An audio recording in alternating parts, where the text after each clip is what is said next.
Não beba! É veneno! O sussurro da empregada gelou meu sangue enquanto minha nora sorria, dizendo que fez o chá com muito carinho.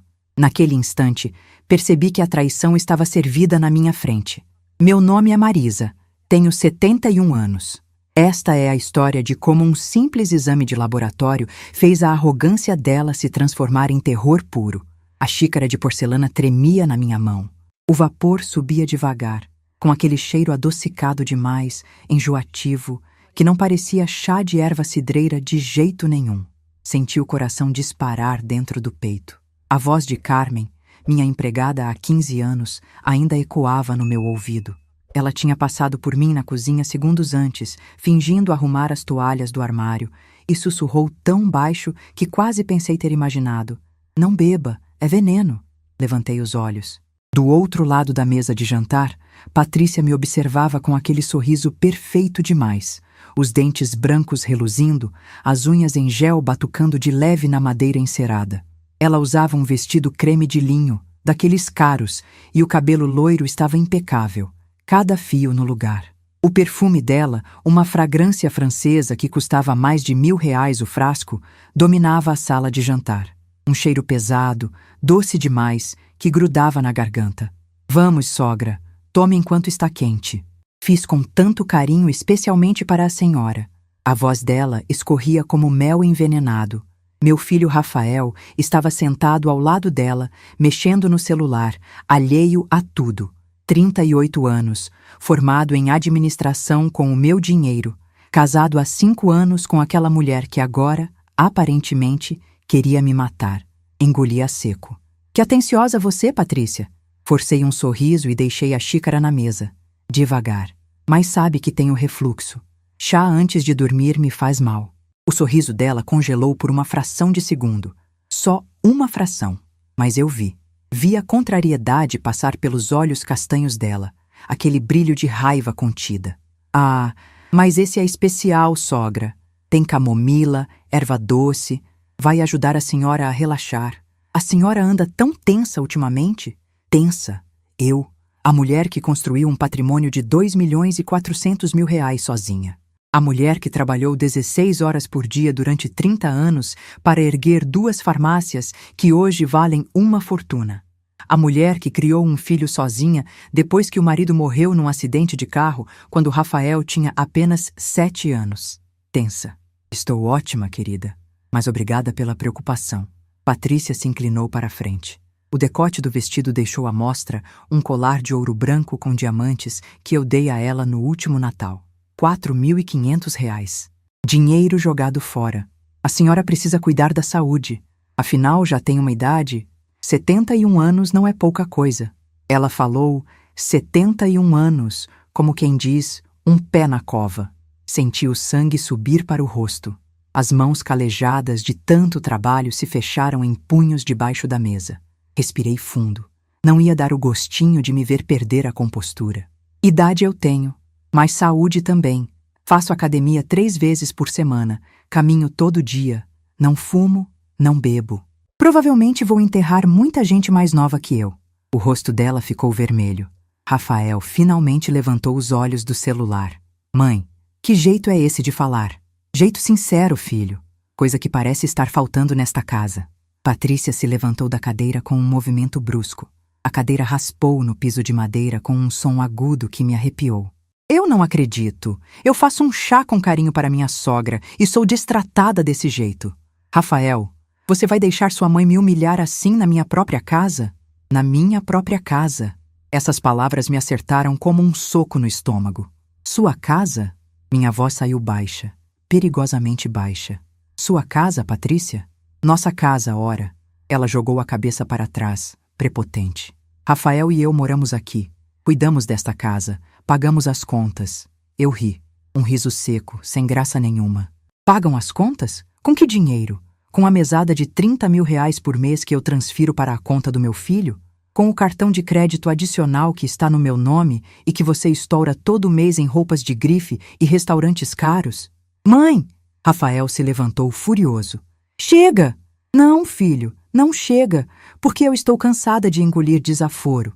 cansada de ser tratada como um peso morto na casa que eu comprei, que eu paguei, que está no meu nome. Patrícia cruzou os braços, os olhos faiscando de raiva. A senhora é uma ingrata. Eu e Rafael cuidamos da senhora, aguentamos esse gênio horrível, essas paranoias todas. E agora vem me acusar? Do que, afinal? De fazer um chá? De tentar me envenenar? O silêncio caiu pesado na sala. Rafael ficou branco. Patrícia abriu a boca, fechou, abriu de novo. A senhora está louca, completamente louca. Louca? Levantei da cadeira, devagar. Minhas pernas tremiam, mas me mantive firme. Ou esperta o suficiente para perceber que vocês dois estão esperando minha morte para ficar com tudo. Mãe, isso é um absurdo. Rafael deu um passo na minha direção. A senhora está paranoica, precisa de um médico, um psiquiatra talvez. Psiquiatra. Agora eu era louca. Conveniente, não? Eu não preciso de psiquiatra. Preciso de uma família que me respeite. Mas parece que isso é pedir demais. Patrícia soltou uma risada curta, irônica. Respeito? A senhora quer respeito? Então comece dando o exemplo. Porque ficar aqui nos acusando de absurdos, inventando que estamos tentando envenenar a senhora, isso não é coisa de gente sã. Isso é coisa de gente senil. Senil. A palavra ficou suspensa no ar, venenosa como aquele chá. Repete isso. Minha voz saiu fria como gelo. A senhora está senil, sogra. Precisa de ajuda. Precisa ser internada, talvez. Antes que machuque a si mesma, ou a outras pessoas com essas acusações absurdas. Rafael não disse nada. Ficou ali parado, olhando para o chão, as mãos nos bolsos. Meu filho, o menino que eu carreguei no colo, o garoto que eu acordava às 5 da manhã para levar na escola antes de abrir a farmácia. O homem que eu formei, que eu sustentei, que eu amei mais que a minha própria vida. E ele não disse nada. Entendi. Respirei fundo. Então é isso. Eu estou louca. Eu estou senil. Eu preciso ser internada. Mãe, não é isso que ela quis dizer. Cala a boca, Rafael. Minha voz saiu tão cortante que ele se encolheu. Você não tem moral para falar comigo. Você é um frouxo, um covarde, um filho que não tem coragem de defender a própria mãe. Olha quem fala. Patrícia avançou na minha direção, o dedo em riste. A senhora que sufoca o meu marido, que controla tudo, que nunca deixou ele crescer, ser homem, ter vida própria. A senhora é uma manipuladora, uma controladora. E sim, uma velha senil que está perdendo a cabeça. Minhas mãos tremiam. Todo o meu corpo tremia. Lágrimas ardiam nos olhos, mas eu não ia chorar. Não ia dar esse gostinho para ela. Saiam da minha casa. O quê? Patrícia franziu a testa. Saiam. Da minha casa. Agora. Rafael deu um passo à frente. Mãe, vamos conversar com calma amanhã. Todo mundo está nervoso. Não tem amanhã, Rafael. Eu quero vocês dois fora daqui. Hoje. Agora. A senhora não pode fazer isso, Patrícia gritou. Nós moramos aqui, no meu imóvel, que eu pago IPTU, que está no meu nome, e eu quero vocês fora. Não vamos sair. Ela cruzou os braços, desafiadora. Então eu saio. Virei as costas. Subi as escadas com passos firmes, ignorando os gritos de Patrícia lá embaixo, as palavras de Rafael pedindo calma. Entrei no meu quarto, tranquei a porta, encostei nela, as pernas finalmente cedendo. Deslizei até o chão, a respiração saindo em soluços sufocados. Mas não chorei. Peguei o celular. Minha mão tremia tanto que errei a senha 2 vezes. Na terceira tentativa, consegui desbloquear. Olhei para aquela xícara de chá ainda na mesa lá embaixo através da janela do quarto. O vapor tinha parado de subir. O líquido devia estar frio agora. Veneno. Será que era verdade? Será que Carmen tinha visto ou ouvido alguma coisa? Ou será que eu estava mesmo ficando paranoica, como eles diziam? Não. Eu conhecia minha empregada. Carmen não inventaria uma coisa dessas. Ela tinha visto algo, ouvido algo. Eles queriam me matar. Meu próprio filho e a mulher dele queriam me matar para ficar com meu dinheiro. A dor no peito era física. Uma facada. Um buraco se abrindo dentro de mim, engolindo tudo. O amor, a esperança, a ilusão de que eu tinha uma família. Fiquei ali sentada no chão, as costas contra a porta, ouvindo os gritos lá embaixo. Patrícia berrando. Rafael tentando acalmar. Depois, o silêncio. Um silêncio pesado, ameaçador. Levantei do chão. Fui até o closet. No fundo, atrás das caixas de sapatos, tinha um cofre pequeno embutido na parede. Digitei a senha. A data de nascimento de Rafael. Ainda. Mesmo depois de tudo. Dentro do cofre. Documentos, joias, 20 mil reais em dinheiro vivo e meu passaporte. Peguei tudo. Coloquei numa mochila. Roupas, remédios, documentos. 15 minutos depois, desci as escadas. A casa estava em silêncio. Rafael e Patrícia tinham ido dormir, aparentemente. Ou estavam fingindo. Carmen estava na cozinha, lavando a louça. Quando me viu com a mochila, seus olhos se arregalaram. Senhora Marisa. Obrigada, Carmen. Segurei a mão dela. Você me salvou. O que a senhora vai fazer? Olhei para aquela casa. A casa que eu construí tijolo por tijolo. A casa onde eu criei meu filho. A casa que agora estava infestada de serpentes. Vou sobreviver. E depois, vou fazer justiça. Saí pela porta da frente sem olhar para trás. Mas antes de entrar no carro, fiz algo que nem eu esperava fazer. Voltei. Entrei na sala de jantar. A xícara de chá ainda estava lá, sobre a mesa. Peguei um saco plástico com zíper que tinha na bolsa. Com cuidado, usando um guardanapo de tecido, despejei o conteúdo da xícara dentro do saco. Fechei. Guardei na bolsa. Se eles tinham tentado me envenenar, eu ia provar. E quando eu provasse, bem, aí a história seria outra.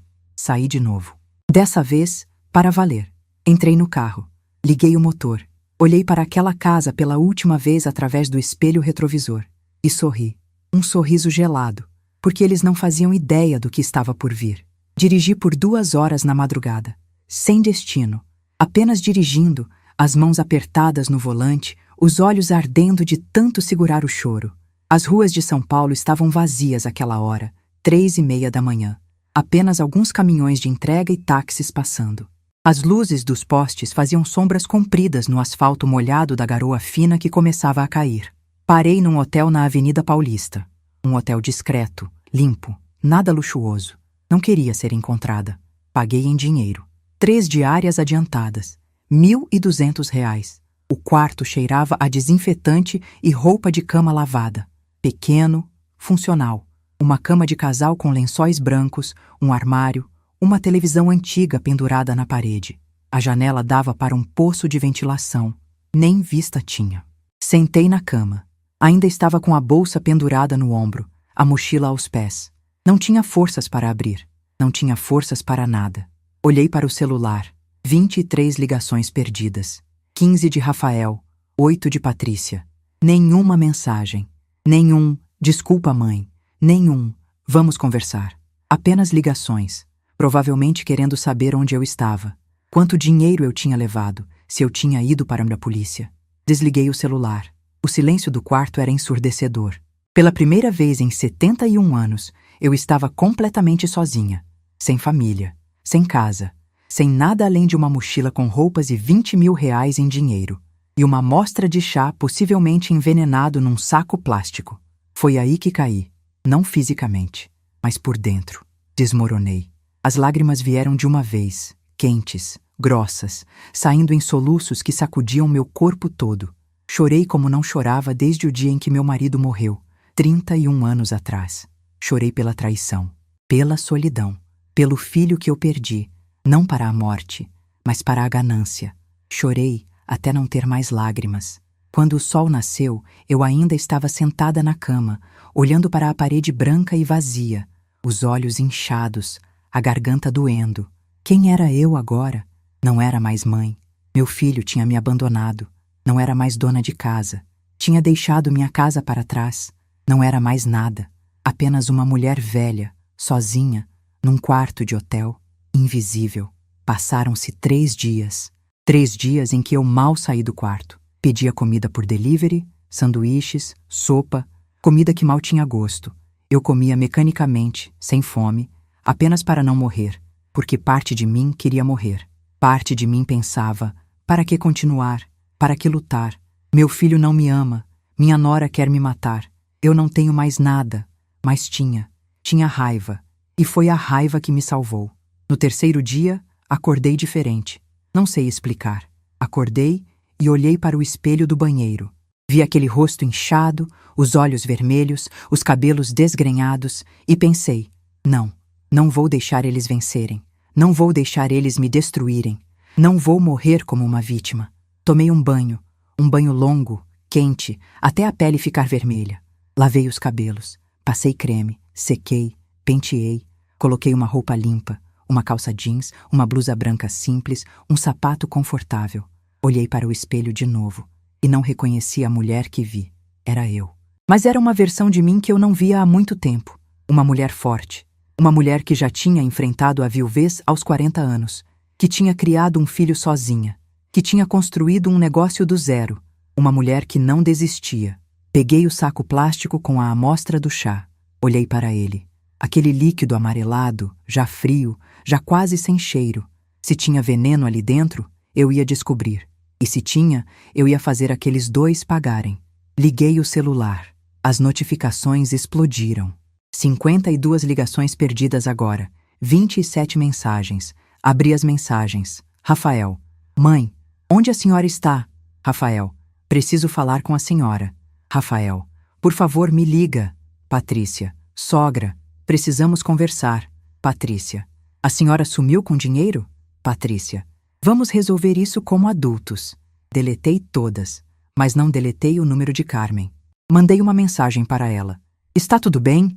Eles estão te tratando mal? A resposta veio em segundos. Senhora Marisa, graças a Deus. Estou bem. Eles perguntaram sobre a senhora. Eu disse que não sabia de nada, mas estou com medo. Medo de quê? Ouvi eles conversando. Vão tentar interditar a senhora, dizer que está com problema mental. Meu sangue gelou. Interditar. Era óbvio. Era a jogada perfeita. Me declarar incapaz, assumir o controle dos meus bens. Me trancar num asilo ou numa clínica psiquiátrica enquanto eles gastavam meu dinheiro. Mas para isso precisariam de provas, de laudos médicos, de testemunhas. E eu não ia dar essa chance para eles. Obrigada, Carmen. Você continua sendo meu anjo da guarda. Tome cuidado, senhora. Eles estão desesperados. Desesperados. Bom, gente desesperada comete erros. E eu ia usar cada erro contra eles. Saí do hotel. O sol de outubro estava forte, queimando a pele. São Paulo estava barulhenta, como sempre. Buzinas, vozes. O cheiro de escapamento misturado com o cheiro de pastel frito de uma barraca na esquina. Entrei num laboratório. Um laboratório particular, discreto, numa rua tranquila da Vila Mariana. A atendente era uma moça jovem, de cabelos pretos presos num coque. Bom dia. Em que posso ajudar? Coloquei o saco plástico no balcão.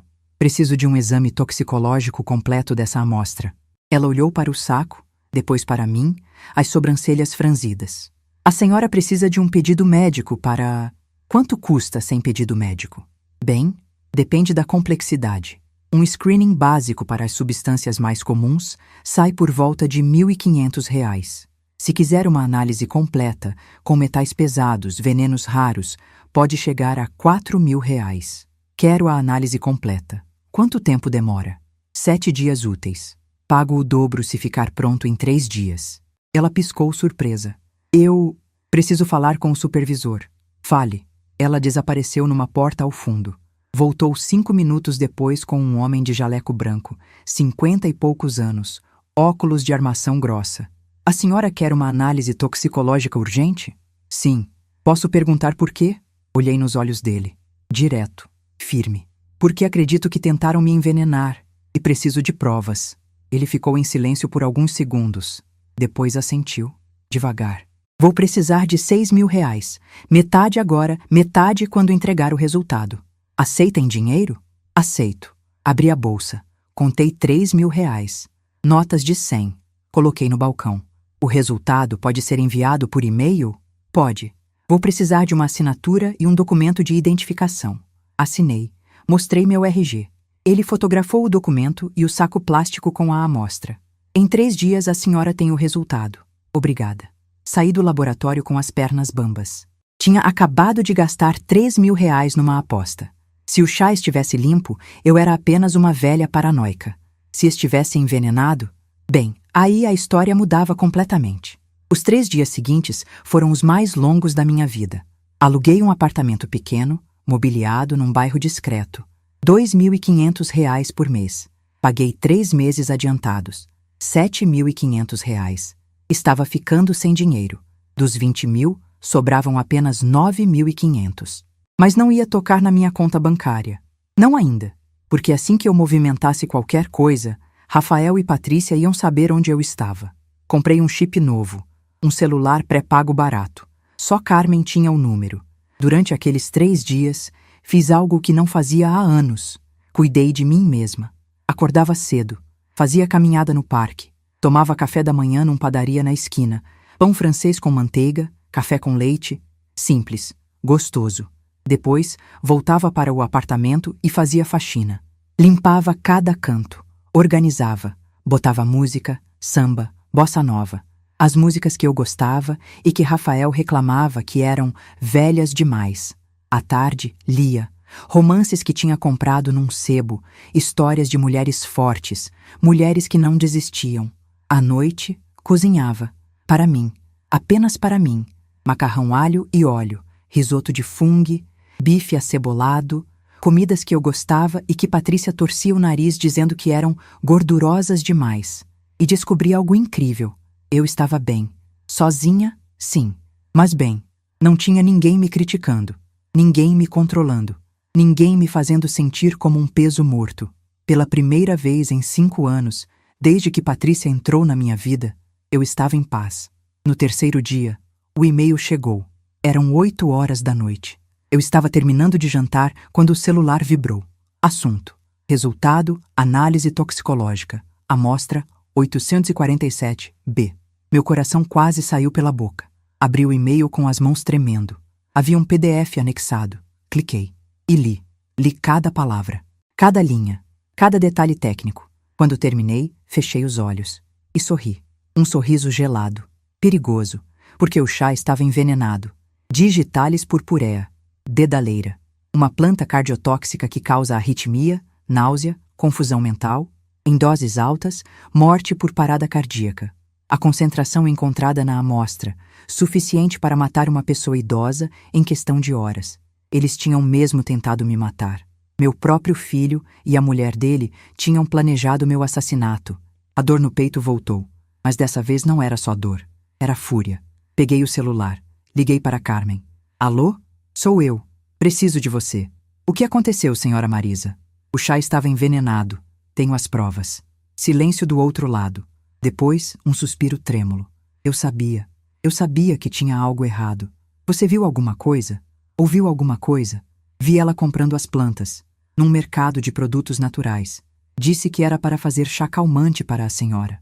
Mas eu ouvi ela conversando com uma amiga no telefone, rindo, dizendo que o problema ia se resolver sozinho. Você pode testemunhar isso? Posso. Mas tenho medo, senhora. Se eles descobrirem, não vão descobrir. Não ainda. Apenas continue trabalhando normalmente. E me avise se ouvir ou ver qualquer coisa suspeita. Sim, senhora. Mas o que a senhora vai fazer? Olhei para o PDF aberto na tela do celular. Aquelas palavras técnicas. Aquela prova concreta. Vou fazer justiça, Carmen. Do meu jeito. Desliguei. Fiquei ali sentada, na pequena sala do apartamento alugado, olhando para a parede. Eles tinham tentado me matar, mas tinham falhado. E agora era a minha vez. O choque da verdade é uma coisa estranha. Você imagina, desconfia, tem certeza quase absoluta. Mas quando a prova chega, quando aquelas palavras técnicas estão ali, preto no branco, a realidade te acerta com uma força brutal. Meu filho tinha tentado me matar. Ou, no mínimo, tinha deixado sua mulher tentar me matar sem fazer nada para impedir. Passei a noite acordada, olhando para o teto do apartamento, ouvindo os ruídos da cidade lá fora. Sirenes distantes, latidos de cachorro, o barulho surdo de um caminhão de lixo passando na madrugada. Pensei em ligar para a polícia. Seria o óbvio, o certo. Tentativa de homicídio. Com prova material. Eles iriam presos.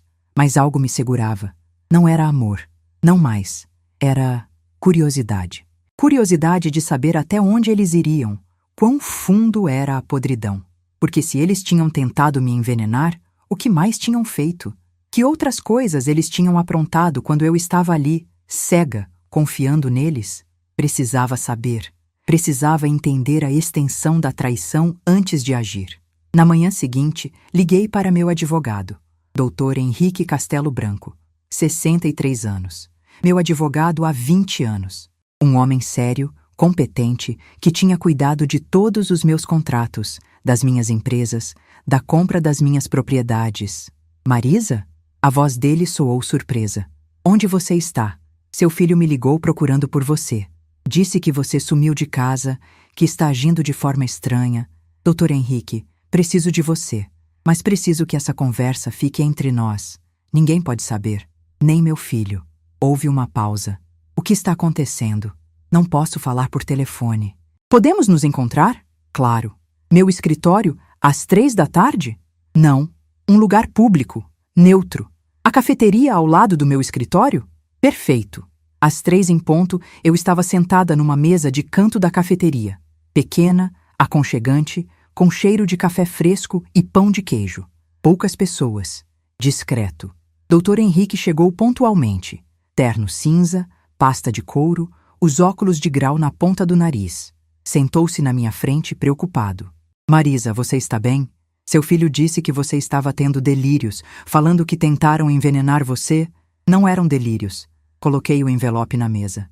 Dentro, uma cópia impressa do laudo toxicológico. Ele abriu, leu. O rosto ficou cada vez mais pálido. Meu Deus. Pois é. Você foi à polícia? Ainda não. Marisa, isso é tentativa de homicídio. Você precisa... Eu sei o que preciso fazer, doutor. Mas antes, preciso de informações. Preciso saber o que mais eles aprontaram. Ele tirou os óculos, esfregou os olhos. O que você quer saber? Quero saber o status das minhas empresas, das minhas contas, dos meus imóveis. Quero saber se houve alguma movimentação estranha nos últimos meses. Qualquer coisa fora do normal. Posso fazer um levantamento completo, mas vai demorar uns dias. Tenho tempo.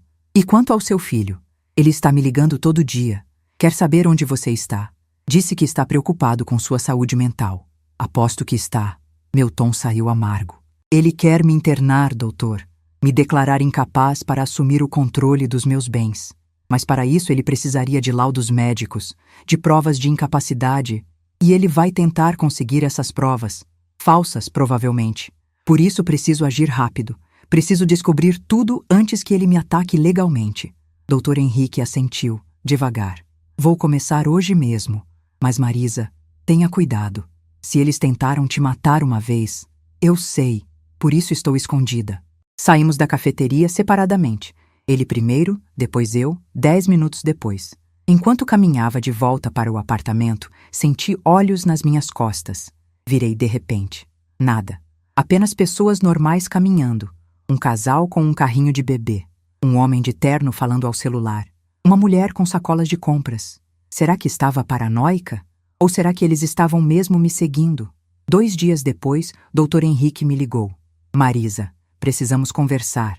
Urgente. Encontro na mesma cafeteria? Melhor no meu escritório. O que eu descobri, você precisa sentar para ouvir. Meu estômago se revirou.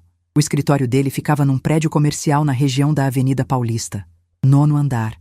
Sala ampla, com estantes de mogno cheias de livros de direito. Uma mesa enorme de madeira escura. Sentei na cadeira de frente para ele. Dr. Henrique estava sério, grave. Fiz o levantamento que você pediu. Ele abriu uma pasta cheia de documentos. E não gostei nada do que encontrei. Me fala. Nos últimos 6 meses, houve diversas movimentações suspeitas nas suas contas. Transferências para contas em nome de empresas fantasmas, saques altos em dinheiro, compras de produtos de luxo no seu cartão de crédito adicional. Quanto? 420 mil reais. Senti o ar faltar. Como? Seu filho tem procuração para movimentar suas contas. Você assinou esse documento há 3 anos, lembra? Lembrava. Rafael tinha pedido. Disse que era para facilitar, para ele poder ajudar a cuidar das finanças da família. E eu, burra, cega de amor, assinei. Tem mais. Dr. Henrique puxou outros documentos. Há 2 semanas foi aberto um processo judicial contra você. Ação de interdição, movida pelo seu filho. O quê? Ele está pedindo que você seja declarada incapaz. Juntou laudos de médicos que ele consultou, dizendo que você está apresentando comportamento errático, delírios persecutórios, risco para si mesma e para outros. Mas isso é mentira. Eu sei, mas ele tem assinaturas de médicos. médicos pagos, provavelmente. E tem testemunhas. A esposa dele vai depor. Vai dizer que você a acusou falsamente de tentativa de envenenamento, que você sumiu de casa sem avisar, que você está confusa e agressiva. Filho da mãe.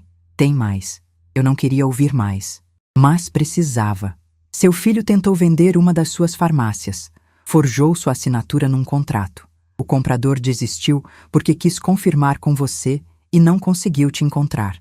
Mas a tentativa está documentada. Ele falsificou minha assinatura? Sim, o que configura estelionato e falsificação de documento. Meu cérebro estava fervendo. 420 mil reais desviados. Processo de interdição. Tentativa de venda fraudulenta de patrimônio e tentativa de homicídio. Tudo isso. Tudo. O que eu faço, doutor? Ele se inclinou para a frente, os cotovelos apoiados na mesa. Você tem 2 caminhos. Ou vai para a polícia agora, denuncia tudo e torce para que a justiça seja rápida. Ou você age preventivamente. Revoga a procuração dele. Contesta a ação de interdição. Reúne todas as provas e prepara um contra-ataque. Quanto tempo eu tenho? A audiência da interdição está marcada para daqui a 2 semanas. Se você não aparecer, ele pode conseguir a interdição à revelia. 2 semanas. Então é o que eu tenho para virar esse jogo. Sim. Levantei da cadeira. Preciso de você, doutor. Preciso revogar a procuração hoje. Preciso contestar essa ação. E preciso que você me ajude a reunir todas as provas contra eles. Todas. Vou fazer mais que isso. Vou entrar com uma ação de ressarcimento contra seu filho. E vou pedir o bloqueio de todos os bens que ele comprou com seu dinheiro. Faça. Apertamos as mãos. As dele, firmes e secas. As minhas, frias e trêmulas de raiva. Saí do escritório com a cabeça fervendo. Peguei um táxi. Dei o endereço da minha antiga casa. Era hora de buscar mais provas. Carmen me recebeu nos fundos, pela porta da cozinha. Olhos arregalados, assustada. Senhora Marisa! Eles estão procurando a senhora desesperados. Eles estão em casa agora? Não. Saíram. Foram encontrar um advogado. Perfeito. Preciso entrar. Tenho 20 minutos? Tem. Mas seja rápida. Entrei na casa como uma ladra. Na minha própria casa. Fui direto para o escritório de Rafael. Primeira gaveta. Documentos. Extratos bancários. Abri todos. Fotografei com o celular. Segunda gaveta. Contratos. Propostas de venda da farmácia. Minha assinatura falsificada. Fotografei. Terceira gaveta. Um caderno. Abri. E quase desmaiei. Era um caderno com anotações, planos, cálculos. Interditar mãe, assumir controle dos bens, vender farmácias, estimativa 2.400.000 reais, dividir 50-50 com Patrícia. Planos. Eles tinham planejado tudo. E mais embaixo. Solução rápida. Digitales no chá. Morte natural. Ataque cardíaco. Sem suspeitas. Minhas mãos tremiam tanto que quase derrubei o celular. Fotografei. Cada página. Cada linha. Saí do escritório. Fui para o quarto deles. Abri o armário de Patrícia. Roupas caras. Sapatos de grife. Bolsas importadas. Tudo comprado com meu dinheiro. No fundo do armário, uma caixa de sapatos. Abri. Dentro, recibos. Joias, notas fiscais e um saco plástico com restos de plantas secas. Dedaleira. Peguei o saco, fotografei, guardei de volta, fechei tudo. Deixei tudo exatamente como estava. Carmen me esperava na cozinha, nervosa. Conseguiu o que precisava? Consegui. Muito obrigada, Carmen. O que vai acontecer agora? Olhei nos olhos daquela mulher. Minha aliada, minha testemunha. Justiça, Carmen. Vai acontecer justiça. Saí pela porta dos fundos. Entrei no táxi que tinha pedido para me esperar na esquina. Para onde, senhora? Para o escritório do meu advogado. Porque agora eu tinha tudo. Provas do veneno. Provas do desvio de dinheiro. Provas da falsificação. Provas do plano todo. E em 2 semanas, numa audiência, eu ia colocar tudo na mesa. Mas antes disso, precisava de uma última coisa. Precisava que eles confessassem. A armadilha precisava ser perfeita. Passei 3 dias planejando cada detalhe, cada palavra, cada movimento. Dr. Henrique me ajudou. Carmen me ajudou. E eu contratei mais alguém, um investigador particular, Arnaldo Figueiredo, ex-policial, 60 anos, discreto, eficiente. especialista em instalar escutas e gravar conversas. Paguei R$ 5.000 adiantados. Ele instalou microfones na minha antiga casa, na sala, no escritório de Rafael, no quarto do casal. Tudo sem fio, tudo gravando direto numa nuvem. Durante 3 dias escutei Rafael e Patrícia conversando, planejando, rindo da minha loucura, rindo de como ia ser fácil me internar, rindo dos R$ 2.400.000 que iam dividir. Cada palavra era uma facada. Mas eu gravei tudo. Amor, depois que conseguirmos a interdição, quanto tempo até vendermos tudo? A voz de Patrícia, animada, como se estivesse planejando férias. Uns 2 meses. Precisa parecer natural. Não podemos levantar suspeitas. Rafael, calculista, frio. E ela? Vai pra onde?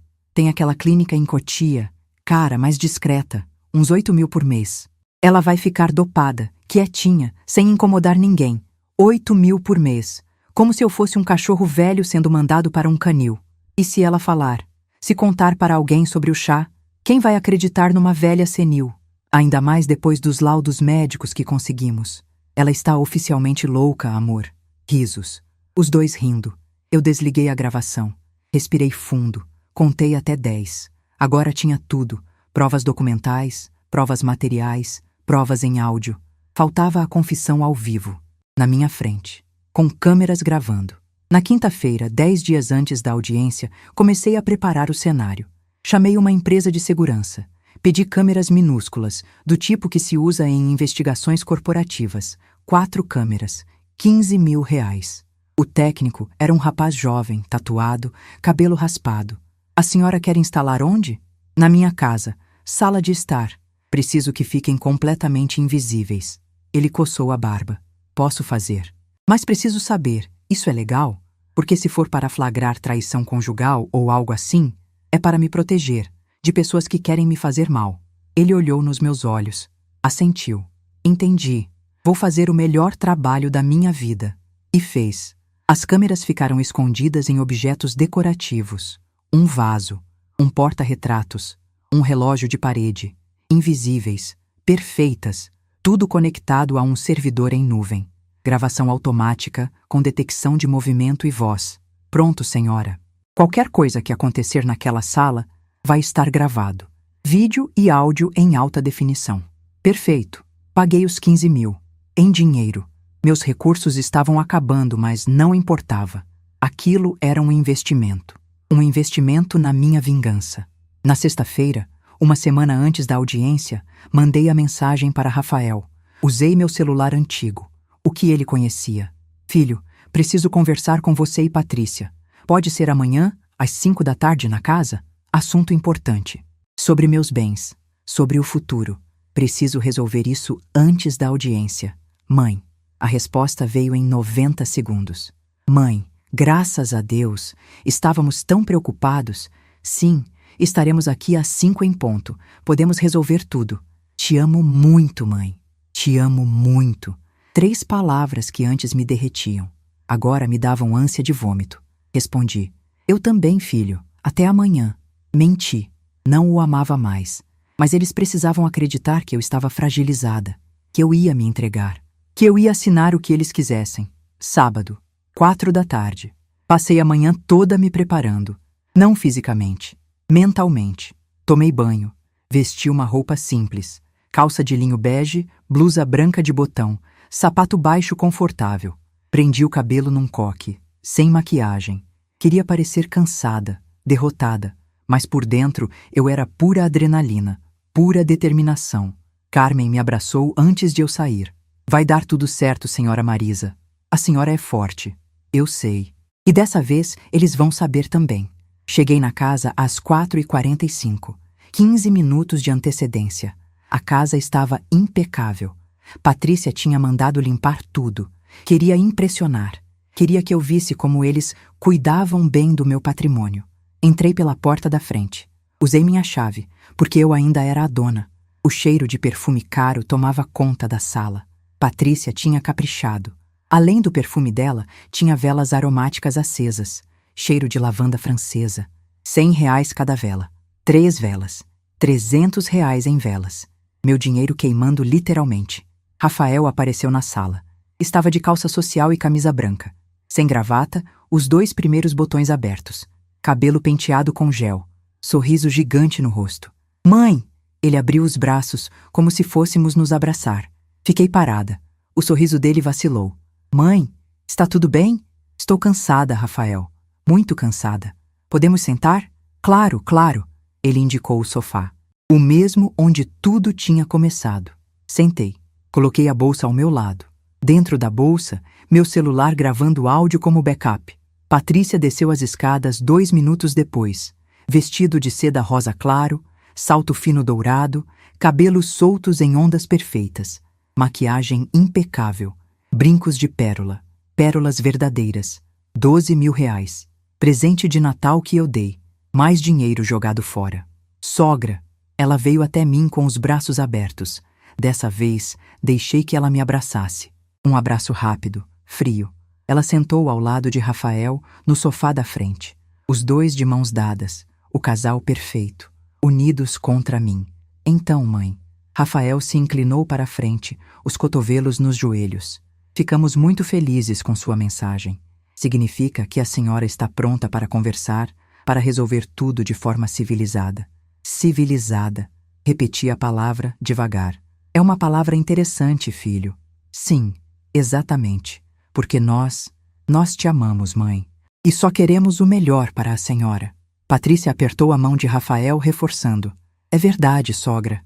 Sabemos que a senhora anda confusa, estressada, mas estamos aqui para ajudar, para cuidar da senhora.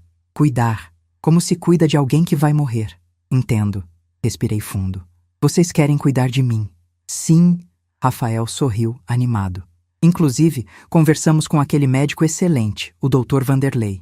Ele disse que existem tratamentos modernos para os sintomas que a senhora está apresentando. Sintomas? As confusões mentais, os delírios, as acusações infundadas. Patrícia falou docemente, como se conversasse com uma criança. Mas com medicação adequada e acompanhamento, a senhora pode melhorar muito. Medicação, eles queriam me dopar. E onde eu faria esse tratamento? Bem, Rafael trocou um olhar com Patrícia. Existe uma clínica maravilhosa em Cotia, muito tranquila, arborizada, com profissionais excelentes. A senhora ficaria lá por um tempo, descansando, se recuperando, enquanto vocês vendem meu patrimônio. O silêncio caiu na sala como uma bomba. Rafael piscou. O que a senhora disse? Eu disse, enquanto vocês vendem meu patrimônio, as farmácias, esta casa, tudo, para ficarem com os 2.400.000 reais. Patrícia ficou branca. Sogra, isso é absurdo. Nós nunca... Abri a bolsa. Tirei a primeira pasta. Coloquei na mesa de centro. Então me explique isso. Rafael pegou a pasta com as mãos trêmulas. Abriu. Dentro, cópias dos extratos bancários destacando todas as transações suspeitas. 420 mil reais. Cada centavo rastreado. Mãe, eu posso explicar. Explique. Cruzei os braços. Explique os 200 mil em transferências para uma empresa chamada RPS Consultoria Ltda. Empresa que, curiosamente, foi aberta há 8 meses com você como sócio majoritário. Isso era um investimento, para fazer o dinheiro render. Um investimento? Tirei outra folha da bolsa. Nota fiscal de uma bolsa Louis Vuitton. 28 mil reais. Comprada pela tal empresa. Entregue neste endereço. Essa bolsa que está ali, Patrícia. Apontei para a bolsa pendurada na cadeira da sala de jantar. Foi um bom investimento? Patrícia não respondeu. Apenas olhava para a bolsa como se ela fosse uma bomba prestes a explodir. Tem mais. Coloquei mais documentos na mesa. Um por um. Relógio Rolex, 42 mil reais. Viagem para Dubai, 73 mil reais. Reforma da cozinha desta casa, que é minha, 117 mil reais. Pagamento de cartão de crédito com compras em boutiques de luxo, 68 mil reais. Quer que eu continue? Rafael se levantou, as mãos nos cabelos. Mãe, tudo isso foi para melhorar nossa vida, para viver de forma digna. Digna? Minha voz subiu. Digna é roubar da própria mãe? Digna é desviar 420 mil reais enquanto eu confiava em você? Não foi roubo. Era empréstimo. Íamos devolver tudo. Com que dinheiro? Vocês não trabalham. Me levantei também, encarando meu filho. Vocês vivem de mim. Cada real que entra nesta casa sai do meu suor, do meu trabalho de 30 anos. Patrícia começou a chorar. Lágrimas de crocodilo. Sogra, por favor. A gente errou, reconhecemos. Mas podemos consertar, podemos fazer um acordo, a gente paga tudo de volta. Cala a boca. Olhei para ela com tanto desprezo que ela recuou. Eu não estou falando com você ainda. Voltei para Rafael. Tem mais coisas que você quer me explicar, filho? Ele não respondeu. Apenas olhava para o chão. Não? Então deixa eu continuar. Tirei outro documento da bolsa. Esse aqui é interessante. Tentativa de venda da farmácia da Vila Mariana para o Grupo Farmacoplus. Contrato com minha assinatura. Uma assinatura que eu nunca fiz. Mãe, você falsificou minha assinatura. Gritei. Você cometeu um crime. Falsificação de documento. Estelionato. Foi um erro. Eu estava desesperado. Precisava de dinheiro para... Para quê? Para sustentar sua mulher metida a madame? Para pagar as contas do cartão de crédito dela? Para manter esse estilo de vida de mentira enquanto eu trabalhava feito uma condenada? Patrícia se levantou, furiosa. Eu não sou metida a nada, e a senhora sim é controladora. Nunca deixou meu marido crescer, sempre prendendo ele com suas regras, suas cobranças. Prendendo? Ri, um riso amargo. Eu paguei a faculdade dele. Eu dei a ele um emprego nas minhas empresas. Eu dei um teto, comida, dignidade. E você, o que deu? Além de dívidas e vergonha? Eu dou amor. Algo que a senhora nunca soube dar. Amor? Me aproximei dela, devagar. Você sabe o que é amor, Patrícia? Ela me encarou, desafiadora. Amor não é tentar matar a pessoa. Joguei o laudo toxicológico na mesa. O efeito foi imediato. Patrícia ficou paralisada. Rafael pegou o laudo, leu as primeiras linhas e deixou cair no chão. Isso... Não. Patrícia balançou a cabeça. Isso não prova nada. Não? Joguei na mesa o saco plástico com os restos de dedaleira. Isso, encontrado no seu armário. No fundo, dentro de uma caixa de sapatos marca Prada, onde você guarda suas joias. As joias que eu comprei. Eu comprei essas plantas para fazer chá calmante. Não sabia que era venenoso. Mentira. Joguei as fotos do caderno de Rafael. Está tudo anotado aqui, com a letra dele. Solução rápida, digitales no chá, morte natural. Ataque cardíaco, sem suspeitas.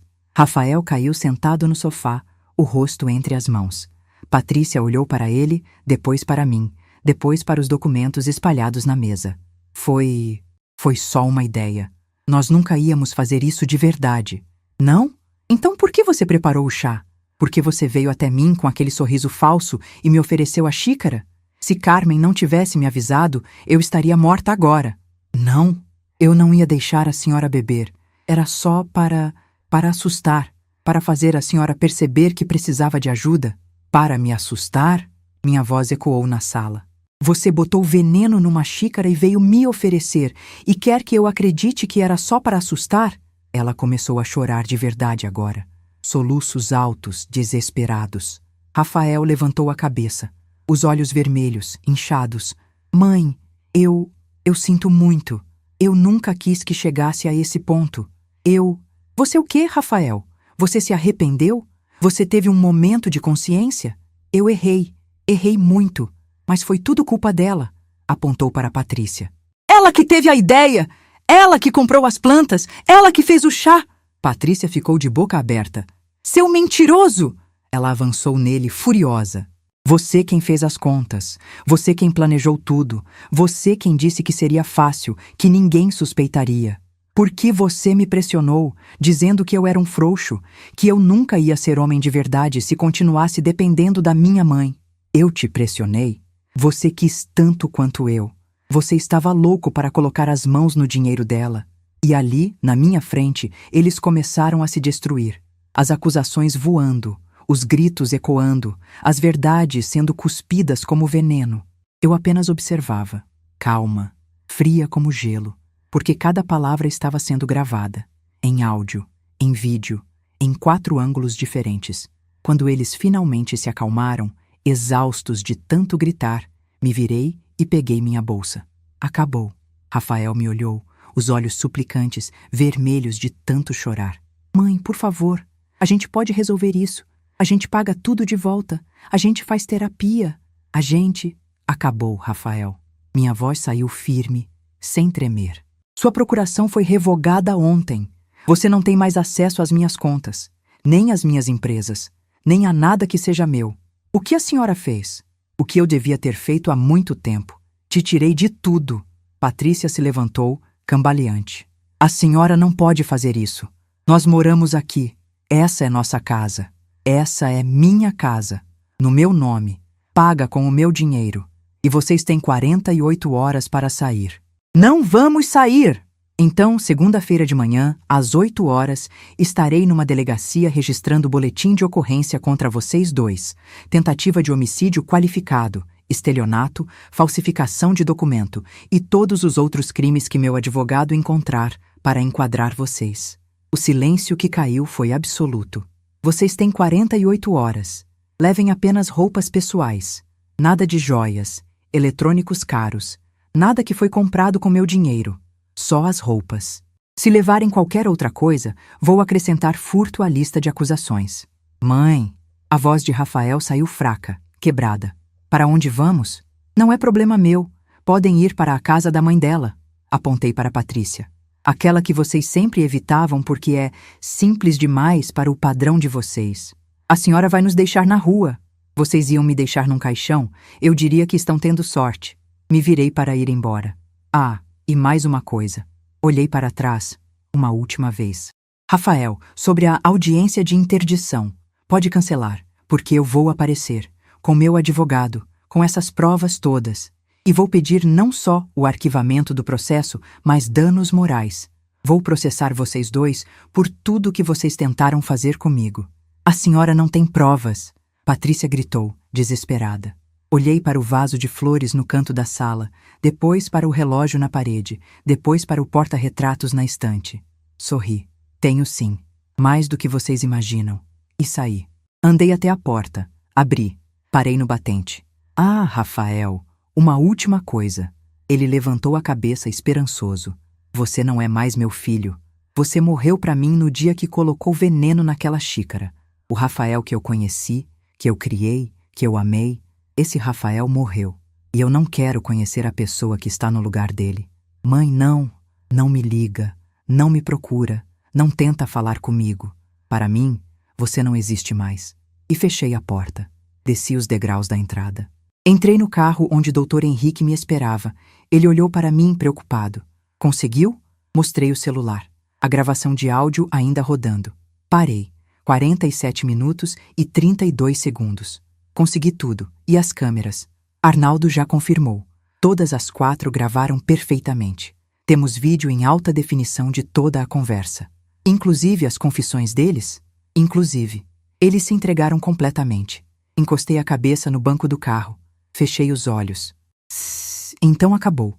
Não, Marisa. Dr. Henrique colocou a mão no meu ombro.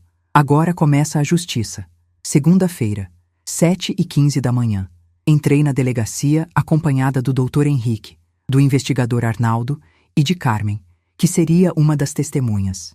Levamos 2 caixas de papelão cheias de provas, laudos toxicológicos, extratos bancários, contratos falsificados, fotos, gravações de áudio e um pendrive com 47 minutos de vídeo em alta definição, mostrando Rafael e Patrícia confessando tudo. A delegacia cheirava a café velho e papel. Barulho de máquinas de escrever antigas misturado com vozes e telefones tocando. O delegado responsável era Dr. Sérgio Maldonado, 53 anos, careca, barriga saliente, óculos de grau grosso, mas os olhos eram inteligentes, atentos. Ele nos recebeu numa sala pequena, com uma mesa cheia de processos e uma janela que dava para um estacionamento. Senhora Marisa? Ele apertou minha mão. O senhor é o advogado dela? Dr. Henrique Castelo Branco. E este é o investigador Arnaldo Figueiredo. Sentem-se, por favor. Ele indicou as cadeiras. Então me contem. O que aconteceu? E contei. Contei tudo. Desde o dia da xícara de chá até a confissão gravada 2 dias atrás. Ele ouviu em silêncio, fazendo anotações. Quando terminei, ele tirou os óculos e esfregou os olhos. Senhora Marisa, em 30 anos de polícia, eu vi muita coisa, muita covardia, muita maldade. Mas tentativa de homicídio de filho contra mãe, isso ainda me choca. Choca, mas não é raro. Dr. Henrique colocou um documento na mesa. Segundo dados do Ministério da Saúde, violência contra idosos, especialmente violência patrimonial e física cometida por familiares, cresce 8% ao ano no Brasil. Infelizmente é verdade. O delegado assentiu. Posso ver as provas? Abrimos as caixas. Ele examinou tudo, cada documento, cada foto. Ouviu trechos das gravações de áudio. Assistiu o vídeo inteiro da confissão. Quando terminou, eram 10h30 da manhã. Ele se recostou na cadeira, soltou um longo suspiro. Senhora Marisa, nunca vi um caso tão bem documentado na minha vida. A senhora poderia trabalhar para a polícia. Aprendi que não se luta sem munição, doutor. Aprendeu bem. Ele começou a preencher formulários. Vou lavrar o boletim de ocorrência agora. E vou pedir a prisão temporária dos dois. Temos tipificação para tentativa de homicídio qualificado, estelionato qualificado, falsificação de documento particular, uso de documento falso, apropriação indébita.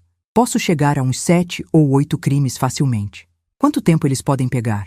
Com essas provas? Ele pausou, pensativo. Somando tudo, estamos falando de 15 a 20 anos. Cada um. Se o júri for severo, pode chegar a 25. 25 anos. Meu filho podia passar 25 anos na cadeia. Senti algo estranho no peito. Não era dó, não era arrependimento. Era alívio. E o processo de interdição que eles moveram contra mim? Com essas provas, vai ser arquivado imediatamente. Nenhum juiz vai considerar um pedido de interdição vindo de pessoas que tentaram assassinar a suposta incapaz. Aliás, isso pode até configurar mais um agravante. Dr. Henrique sorriu. E nós vamos entrar com ação de danos morais, pelo sofrimento psicológico, pelas acusações de insanidade mental, pela tentativa de usurpação de patrimônio. Qual o valor que pretendem pedir? 500 mil reais. O delegado assobiou baixinho. É um valor alto, mas considerando tudo, acho que conseguem. Ele terminou de preencher os formulários. Carimbou. Assinou. Pronto. Boletim de ocorrência lavrado. Agora vou encaminhar o pedido de prisão para o juiz. Com essas provas, deve sair hoje mesmo. Onde eles estão agora? Na minha casa. Eu dei 48 horas para saírem. Não saíram? Não sei. Não voltei lá. Vou mandar uma equipe verificar. Se estiverem lá, faremos a prisão hoje à tarde. Levantei da cadeira. Estendi a mão. Muito obrigada, Dr. Sérgio. Obrigado à senhora por ter coragem de denunciar. Muitos idosos não denunciam por medo, por vergonha ou por apego emocional aos agressores. A senhora fez o certo. Saímos da delegacia ao meio-dia. O sol estava forte. Setembro em São Paulo. Calor seco. Céu azul clarinho. Dr. Henrique me levou para almoçar num restaurante japonês. Comida leve, silenciosa. Eu mal conseguia comer. O estômago estava embrulhado. Você está bem? Ele perguntou preocupado. Estou. É só estranho. Depois de tudo, finalmente chegar nesse ponto. Você fez o que tinha que fazer, Marisa. Não se martirize. Não estou me martirizando. É só definitivo, sabe? Depois de hoje não tem mais volta. Você gostaria que tivesse volta? Pensei na pergunta. Pensei na xícara de chá envenenado. Nos 420 mil reais roubados. Nas risadas deles planejando minha morte. Não, não gostaria. Ele sorriu. Então está tudo certo.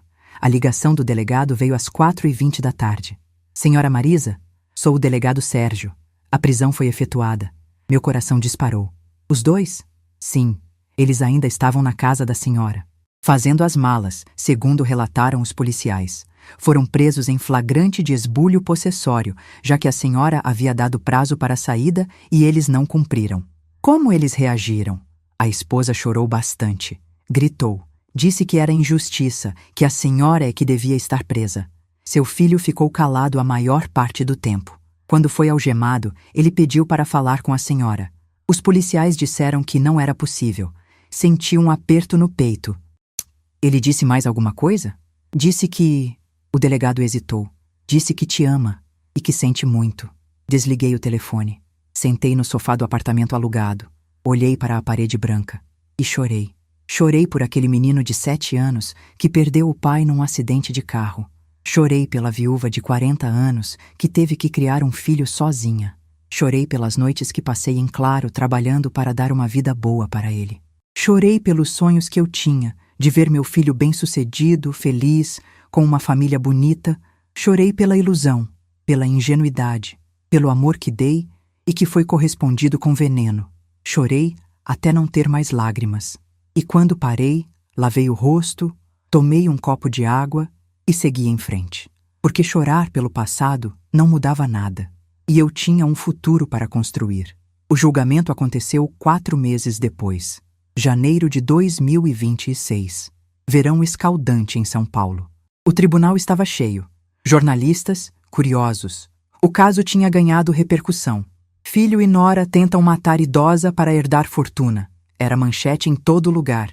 Eu estava sentada ao lado do Dr. Henrique na primeira fila. Rafael e Patrícia entraram algemados. Ele de uniforme laranja da prisão, magro, o cabelo comprido e desgrenhado. 4 meses de cadeia tinham apagado toda a arrogância dele. Parecia menor, mais velho, destruído. Patrícia também estava diferente. Sem maquiagem, sem cabelo arrumado. O vestido laranja enorme no corpo que tinha emagrecido. Ela olhou para mim quando passou, os olhos cheios de ódio. Rafael não olhou. Manteve a cabeça baixa o tempo todo. O juiz era um homem de 60 anos, cabelos brancos, expressão severa. Dr. Maurício Andrade Silva. O julgamento durou 7 horas. A promotoria apresentou todas as provas. Os vídeos foram exibidos. As gravações tocadas. Carmen testemunhou. O técnico que analisou o chá testemunhou. O rapaz que instalou as câmeras testemunhou.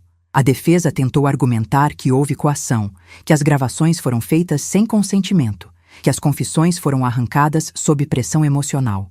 O juiz derrubou todos os argumentos. Às 6h40 da tarde, ele deu a sentença. Diante das provas apresentadas, incontestáveis e conclusivas, este tribunal condena Rafael Andrade Costa a pena de 18 anos de reclusão em regime inicialmente fechado, pelos crimes de tentativa de homicídio qualificado pelo emprego de veneno e pela relação de parentesco, estelionato qualificado, falsificação de documento particular e apropriação indébita. Rafael fechou os olhos. Não chorou, apenas respirou fundo. E condena Patrícia Mendes Costa a pena de 21 anos de reclusão em regime inicialmente fechado, pelos mesmos crimes, com agravante de ser a executora material da tentativa de homicídio.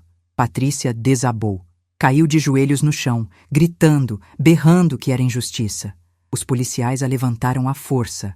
O juiz bateu o martelo. Está encerrada a sessão. Saí do tribunal com as pernas bambas. Dr. Henrique me segurou pelo braço. Conseguimos, Marisa. Conseguimos. Jornalistas me cercaram na saída. Microfones na minha cara. Perguntas aos berros. Senhora Marisa, como se sente com a condenação do seu filho? Pretende perdoá-lo algum dia? Vai visitá-lo na prisão? Parei. Olhei para as câmeras. Sinto que a justiça foi feita. E não pretendo perdoar. Não pretendo visitar. Para mim, essas pessoas não existem mais. Mas é seu filho. Era. Não é mais. E entrei no carro. Com o processo ganho, vieram outras coisas. A ação de danos morais foi julgada procedente. R$500 mil. Rafael e Patrícia foram condenados a pagar. Como não tinham dinheiro, seus bens foram bloqueados e leiloados. O carro, as roupas de grife, as joias, tudo. Recuperei os R$420 mil desviados através dos bloqueios judiciais. E vendi tudo. A casa onde morei por 20 anos. Não conseguia mais pisar lá. Cada canto tinha memórias envenenadas. Vendi por R$1.100.000. As 2 farmácias. Também vendi. Por R$2.400.000. Exatamente o valor que eles calcularam que valia minha vida. No total, juntando tudo, eu tinha R$4.420.000. E decidi fazer 3 coisas. Primeiro, doei R$700 mil para 3 instituições diferentes. Uma que cuida de idosos em situação de rua. Uma que oferece assistência jurídica gratuita para vítimas de violência doméstica. E uma que mantém casas de acolhimento para mulheres acima de 60 anos que sofreram abusos. Porque eu tinha tido sorte, tinha dinheiro para me defender. Mas milhares de mulheres não têm. e eu queria ajudá-las. Segundo, comprei um apartamento na praia. Ubatuba, litoral norte de São Paulo. 190 metros quadrados, 3 quartos, varanda enorme de frente para o mar, R$ 700.000. Terceiro, viajei, Europa. Passei 3 meses conhecendo Portugal, Espanha, França, Itália, Grécia. Comi, bebi, visitei museus, caminhei por ruas de pedra, vi o pôr do sol em Santorini, tomei vinho no Porto, comi croissants em Paris. Depois fui para a Ásia, Tailândia, Vietnã, Japão. Provei comidas que nunca tinha provado. Dormi em hotéis simples e em hotéis de luxo. Conversei com pessoas do mundo todo. E descobri algo incrível. O mundo é enorme. E a vida não acaba aos 71 anos. Na verdade, pode estar apenas começando. Hoje, 2 anos depois de tudo, tenho 73 anos. Moro no apartamento em Ubatuba. Acordo todo dia com o barulho das ondas. Tomo café na varanda vendo o sol nascer sobre o mar. Faço caminhada na praia toda manhã. 6 quilômetros. Meus joelhos reclamam, mas eu insisto. Tenho amigas novas, mulheres da minha idade. Algumas mais novas, algumas mais velhas. Nos encontramos para jogar buraco às quartas, para almoçar aos sábados, para ir ao teatro quando tem peça na cidade. Carmen mora comigo. Não como empregada. Dividi o apartamento com ela. Ela tem seu quarto, seu espaço. Somos companheiras, amigas, cozinhamos juntas, rimos juntas, choramos juntas quando precisamos. Comecei aulas de aquarela. Descubro que tenho jeito para pintar. Já vendi 3 quadros numa galeria de arte local. R$ 200 cada. Não é pelos R$ 200. É pela sensação de que alguém gostou do que eu criei. E sou feliz, genuinamente feliz. Pela primeira vez em muito, muito tempo. Rafael me escreveu 16 cartas da prisão nos últimos 2 anos. Todas foram devolvidas, sem abrir. Na 17ª, o diretor da penitenciária me ligou pessoalmente. Senhora Marisa, seu filho está pedindo para falar com a senhora. Ele diz que está arrependido, que quer pedir perdão. Diga a ele que não tenho nada para falar. Mas, senhora, ele é seu filho. Não é, não mais. Ele está fazendo terapia, participando de grupos. Dizem que está realmente mudado. Ótimo, espero que ele mude, mas isso não me diz respeito. A senhora não sente nenhuma vontade de pelo menos ouvir? Fiquei em silêncio por alguns segundos. Diretor, o senhor tem filhos? Tenho. 2. Imagine que um deles coloca veneno na sua comida, rouba seu dinheiro, planeja te matar para ficar com sua herança, e depois de preso, diz que está arrependido. O senhor perdoaria? Longo silêncio do outro lado. Não sei, senhora. Acho que não. Pois é. Então entende minha posição. Entendo. Desculpe ter incomodado. Desliguei e segui minha vida. Às vezes, nas noites de insônia, eu penso. Penso no Rafael menino, no sorriso banguela dele quando perdeu o primeiro dente, na vez que ele ganhou o primeiro prêmio da escola e veio correndo me mostrar, no abraço apertado que ele dava antes de dormir. Onde foi que eu errei? Onde foi que aquele menino doce se transformou num homem capaz de tentar matar a própria mãe? Foi a ausência do pai? Foi dinheiro demais na mão? Foi proteção demais? Não sei. E a verdade é que nunca vou saber. Porque as pessoas são complexas e as escolhas são delas. Eu fiz o melhor que pude com o que eu tinha e ele escolheu o caminho dele. E eu não sou responsável pelas escolhas dele, só pelas minhas. E eu escolhi viver, escolhi minha dignidade, escolhi não ser vítima. Hoje, enquanto escrevo essas linhas, sentada na varanda do meu apartamento, o sol está se pondo. O céu está pintado de laranja, rosa, roxo. As cores se misturando na linha do horizonte onde o mar encontra o céu. Carmen está na cozinha fazendo o jantar. Cheiro de alho refogando. Risoto de camarão. Meu favorito. Tenho um copo de vinho branco na mão. Português. Comprei na minha viagem. É gelado, doce, delicioso. E estou em paz. Porque no final, a única pessoa que vai estar sempre ao seu lado é você mesma. E se você não se respeitar, se você não se defender, ninguém vai fazer isso por você. Eu aprendi isso do jeito mais doloroso possível, através da traição do próprio sangue, através da tentativa de homicídio, através da dor de enterrar um filho que ainda está vivo. Mas aprendi, e hoje Posso olhar no espelho e gostar da mulher que vejo. Uma sobrevivente, uma guerreira, uma mulher que não se curvou, que não aceitou ser vítima, que lutou pela própria dignidade, mesmo quando isso significava virar as costas para quem ela mais amava. Se você está lendo ou ouvindo essa história, quero que saiba de uma coisa: não importa a sua idade. Não importa quantas vezes você foi traído, usado, descartado. Você tem direito à dignidade. Você tem direito à justiça. Você tem direito de escolher a si mesmo, mesmo que isso signifique romper com pessoas que você ama. Porque amor de verdade não destrói. Amor de verdade não envenena. Amor de verdade não planeja sua morte para ficar com seu dinheiro. E às vezes, o ato mais amoroso que você pode fazer por si mesmo é dizer: não mais. Acabou. Eu mereço melhor. Eu disse isso. E hoje, aos 73 anos, vivo a melhor fase da minha vida. Vivo com liberdade, com paz, com a consciência tranquila de que fiz o certo, de que escolhi minha dignidade acima de tudo. E você também pode. Basta ter coragem. Coragem para ver a verdade. Coragem para reunir provas. Coragem para denunciar. Coragem para virar a página, mesmo quando dói. Mas vale a pena. Acredite em mim. Vale a pena. Porque no final, quando o sol se põe e você está sozinha com seus pensamentos, a única coisa que importa é se você consegue olhar para si mesma com respeito. E eu consigo.